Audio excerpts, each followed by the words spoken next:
네, 안녕하세요. 5월 17일 수요일 짱목과 말씀 수다의 시간입니다. 오늘 우리에게 주시는 말씀은 사무엘상 25장 23절부터 35절의 내용의 말씀입니다. 하나님 말씀을 보시겠습니다. 아비가일이 다윗을 보고 급히 나귀에서 내려 다윗 앞에 엎드려 그의 얼굴을 땅에 대니라. 그가 다윗의 발에 엎드려 이르되 내 주여 원하건대 이 죄악을 낳곤 내게로 돌리시고 여종에게 주의 귀에 말하게 하시고 이 여종의 말을 들으소서. 원하옵나니 내 주는 이 불량한 사람 나발을 개의치 마옵소서. 그의 이름이 그에게 적당하니 그의 이름이 나발이라. 그는 미련한 자니이다. 여종은 내 주께서 보내신 소년들을 보지 못하였나이다. 내 주여 여호와께서 살아계심을 두고 맹세하노니 내 주도 살아계시거니와 내 주의 손으로 피를 흘려 친히 보복하시는 일을 여호와께서 막으셨으니 내 주의 원수들과 내 주를 해하려 하는 자들은 나발과 같이 되기를 원하나이다.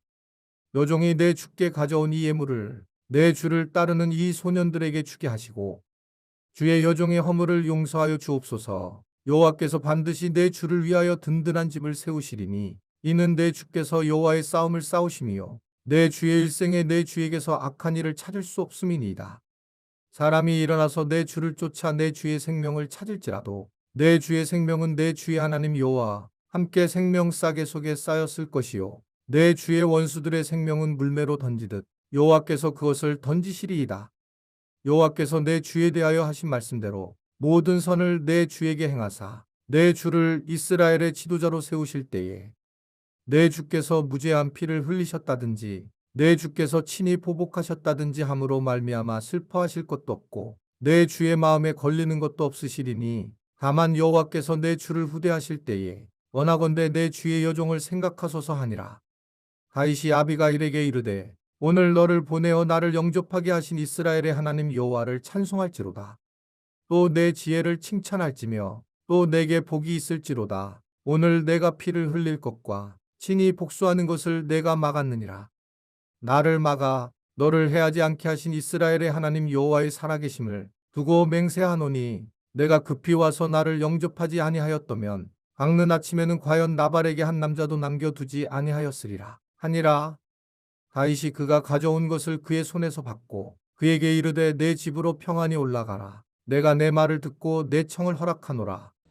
자, 오늘 계속 보는 말씀은 다윗과 나발과 그의 아내 아비가일의 관계 이야기를 통해서 우리가 묵상을 지금 하고 있어요.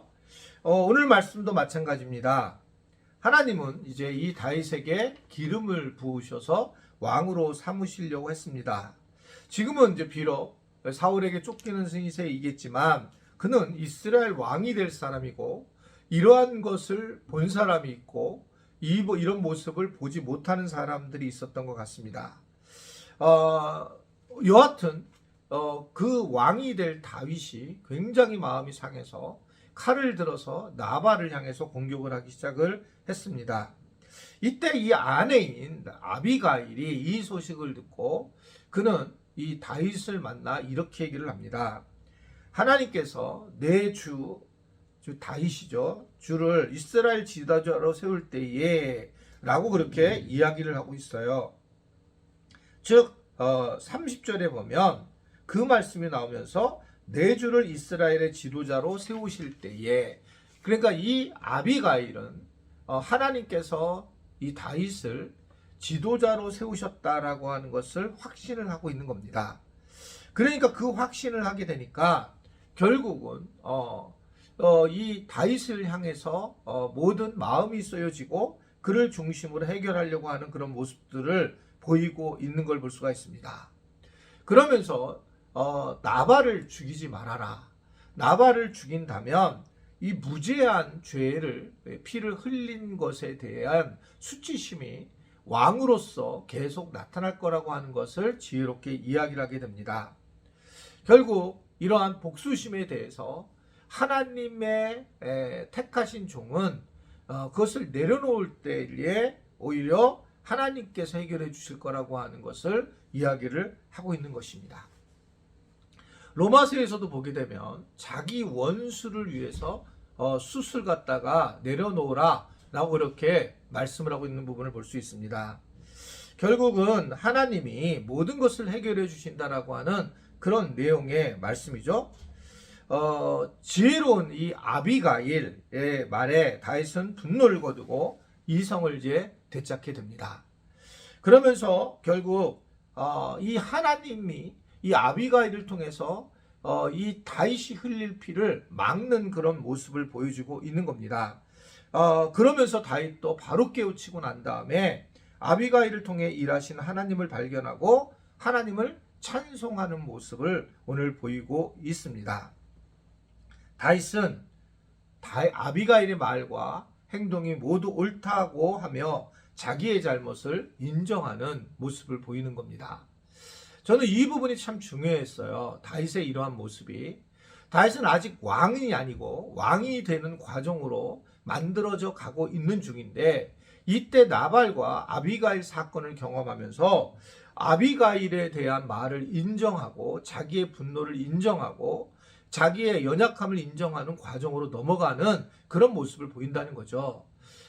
리더가 된다고 해서 어떤 감정적인 변화가 일어나는 것이 아니라 실제로 그러한 모습들을 통해서 자기가 훈련되고 양육되는 그런 모습을 볼 수가 있는 것입니다. 저도 개인적으로 이 목회를 해 나가면서 제게 가장 어려웠던 부분은 뭐냐면 리더로서 잘못을 시인하는 거였어요. 리더가 자꾸 시인을 하게 되면 교회의 공동체가 흔들리게 되는 것을 알기 때문에 저희가 이제 신학교에서 배우는 것은 리더들은 아주 굳건하게 가야 된다. 큰 잘못이 아니면 이렇게 이제 이야기를 했지만 제 성향 자체가 제가 잘못한 것에 대해서 잘못을 시인하는 것이 훨씬 좋다고 생각했고 또 우리 지체들도 그것들을 알고 있기 때문에 솔직하게 표현하는 게 좋겠다. 이렇게 이제 생각을 하면서 저는 지금까지 목회를 어떻게 생각하면 제 잘못을 인정하면서 온 목회를 했다라고 보여지게 됩니다. 우리 교인들이 아마 알겠죠? 그래서 제가 잘못했다고 하면 가능한 제가 판단에게 그래서 잘못했다면 잘못했다고 얘기를 하고 그리고 시정을 하려고 하는 모습들이 있기 때문에 많은 분들이 또 이것을 좋게 봐주시는 분도 계신 것 같고 또 힘들어하시는 분도 계신다는 걸 제가 잘 알고 있습니다. 그러나 저도 실수를 하고 또 다윗도 실수를 하고 아직 완성되지 못한 사람들로서 실수를 할 때에 무엇보다 그 실수를 한다는 것을 인지하고 이야기하는 것은 매우 중요한 일이다라고 생각을 하게 됩니다.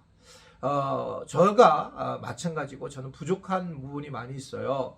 지금 보니까 그렇더라고요. 그런데 이제 앞으로 목회를 해나가면서 이런 부족한 일들이 있을 때에 또 제 스스로가 깨달았으면 좋겠고 기도해 주셨으면 좋겠고 제가 다른 사람을 정죄하기보다는 내 자신에 대해서 내가 깨닫고 내가 잘못했다고 했던 것을 인정하게 되었을 때는 내려놓는 그러한 리더가 되는 것이 참 중요하다라는 것을 오늘 이 다윗을 통해서 볼 수가 있습니다.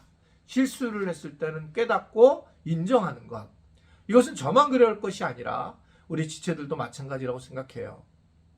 잘못 얘기한 것이 있으면 옛날에 잘못한 사람에게 얘기한 것이 있으면 그 사람이 가서 그때 교회에 대해서 이런 이야기한 것이 잘못된 거고 내가 정보를 잘못 알고 얘기한 거다라고 얘기를 해줘야 된다는 거죠.